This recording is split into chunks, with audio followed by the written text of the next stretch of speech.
అమ్మాయి చేసేది డాన్స్ చేస్తుంది, ఎక్స్‌ప్రెషన్స్ చేస్తుంది. నాకప్పుడు నచ్చి, చేసావు జాను, జాను, జాను అని అనేపాటికి ఇంక అదే పట్టుకొని అంటే ఆ అమ్మాయికి నాకేదో రిలేషన్ ఉన్నట్టు, ఏదో ఉన్నట్టు, ఏదో చేసావు. అసలు ఆ షో అయిపోంగానే ఆ అమ్మాయి ఎవరో నాకు తెలీదు. అమ్మాయితో మాట్లాడింది లేదు. అది అక్కడున్న మా యూనిట్ మొత్తం అందరికీ తెలుసది. ఆ! జనాలేంటి నేనేదో అమ్మాయికి సపోర్ట్ చేసి ఏదో చేస్తున్నా అంటే నిజంగా చేస్తే టాలెంట్ ఉంటే మెచ్చుకోవద్దా?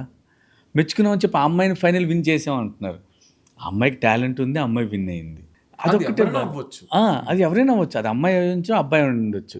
ఇప్పుడు అంతకుముందు చాలామంది ఇప్పుడు సంకేత్ చేసినప్పుడు నీ స్టేజ్ మీదకెళ్ళి వచ్చి మామూలుగా అప్రిషియేట్ చేయలా. అలా చాలామంది రాజు గారు చేసినప్పుడు గాని, ఈళ్ళు గాని మా టీమ్ ఎంతోమంది చేసినప్పుడు చేసాం. తిను చేసినప్పుడు బాగా అనిపిచ్చి స్టేజ్ మీదకెళ్ళి చెప్పాం.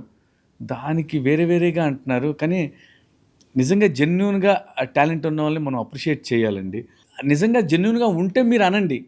మీకు తెలియక ఏమో, ఏమో, ఏమో అనుకుని అదే నిజమని చెప్పి పోర్ట్రేట్ చేసి ఇలా జనాల్లోకి తీసుకెళ్ళి చేయటం అది తప్పని. దానివల్ల నిజంగా ఎంత సఫర్ అయ్యానో ఎక్కడికెళ్ళినా నా ఇన్‌స్టాలో వచ్చిన ఆ అమ్మాయి పేరు చెప్తున్నారు. అసలు ఆ అమ్మాయి ఎవరు? ఎందుకు?